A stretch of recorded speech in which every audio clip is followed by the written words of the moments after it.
ಕುಡಿದ ಮತ್ತಿನಲ್ಲಿ ಟ್ರಕ್ ಚಾಲನೆ ಇಬ್ಬರು ಸಾವು 11 ಮಂದಿಗೆ ಗಾಯಗಳಾಗಿದೆ. ಸ್ಥಳೀಯ ಆಸ್ಪತ್ರೆಯಲ್ಲಿ ಚಿಕಿತ್ಸೆ ಕೊಡಿಸಲಾಗ್ತಾ ಇದೆ. ಮಧ್ಯಪ್ರದೇಶದ ಇಂದೋರ್ನಲ್ಲಿ ನಡೆದಿರುವಂತಹ ಅಪಘಾತ ಇದು. 1.5 ಕಿಲೋಮೀಟರ್ ದೂರ ಎಲ್ಲ ವಾಹನಗಳಿಗೆ ಡಿಕ್ಕಿ ಹೊಡೆದಿದೆ ಈ truck. Bike, car, bus, auto ರಿಕ್ಷಾಗಳು, ಪಾದಚಾರಿಗಳಿಗೆ ಡಿಕ್ಕಿ ಹೊಡೆದಿದೆ. ಟ್ರಕ್ ಡಿಕ್ಕಿ ಹೊಡೆದ ರಭಸಕ್ಕೆ ನಜ್ಜುಗುಜ್ಜಾಗಿ ಬೈಕ್ ಹೊತ್ತಿ ಉರಿದಿದೆ. ಬೆಂಕಿ ಆವರಿಸಿಕೊಂಡ ಪರಿಣಾಮ ಬೈಕ್ ಸವಾರ ಸಜೀವವಾಗಿ ದಹನವನ್ನು ಹೊಂದಿದ್ದಾನೆ. ಸುಟ್ಟೋಗ್ಬಿಟ್ಟ ಅಲ್ಲೇ. 1.5 ಕಿಲೋಮೀಟ್ರು ಟ್ರಕ್ ಹೊಡ್ಕೊಂಡು ಹೋಗಿರೋದು. ಏನೇನು ಸಿಗುತ್ತೋ ಎಲ್ಲ ಗುದ್ಕೊಂಡು ಹೋಗ್ಬಿಟ್ಟಿದೆ. Bike, car, bus, auto, bike ನೋಡಿ. ಬೈಕು ಕಂಪ್ಲೀಟಾಗಿ ಹೊತ್ತಿ ಉರಿದಿದೆ. 11 ಮಂದಿ ಗಾಯಗಳಾಗಿದೆ. ಇಬ್ಬರು ಸಾವನ್ನಪ್ಪಿದ್ದಾರೆ. ನೋಡ್ತಾ ಇದ್ದೀವಿ ದೃಶ್ಯಗಳಲ್ಲಿ. ಬೆಂಕಿಯ ಒಂದು ಜ್ವಾಲೆ ಹೇಗಿದೆ ಅಂಥೇಳಿ. ಕಂಪ್ಲೀಟಾಗಿ ಬೆಂಕಿ ಹೊತ್ಕೊಂಡು ಆತ ಸಜೀವವಾಗಿ ದಹನ ಆಗಿದ್ದಾನೆ. ಮಧ್ಯಪ್ರದೇಶದ ಇಂದೋರ್ನಲ್ಲಿ ಆಗಿರುವಂಥ ಘಟನೆ ಇದು. ಅಂದರೆ ಕುಡಿದ ಮತ್ತಲ್ಲಿ ಏನೇನು ಸಿಗುತ್ತೋ, ಎಷ್ಟು ಜನ ಸತ್ತು ಹೋಗ್ತಾರೋ ಸತ್ತು ಹೋಗಲಿ, ಅಂದರೆ ಆತನಿಗೆ ಕಂಟ್ರೋಲ್ ಇರೋದಿಲ್ಲ.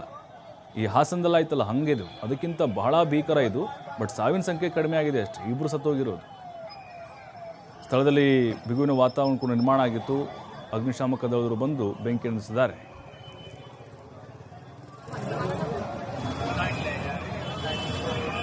ट्रक की आग बुझा दी भैया। खतरनाक एक्सीडेंट करा हुआ।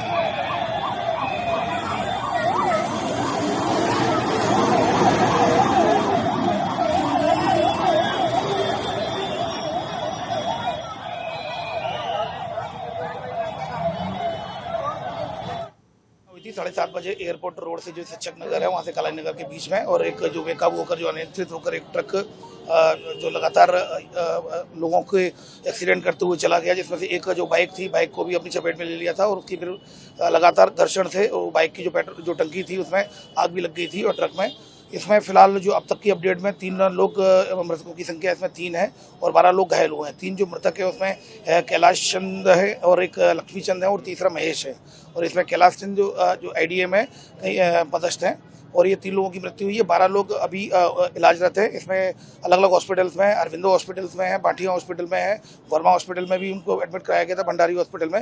तो अलग अलग जगह एडमिट है। लगातार उनकी वॉच किया जा रहा है। लगातार पुलिस इसमें कार्रवाई कर रही है। फिलहाल इसमें FIR रजिस्टर की जा रही है, जिसमें कि जो धाराएं 105, 110 CNS जो कि गैर इरादतन हत्या का मामला दर्ज किया जा रहा है। और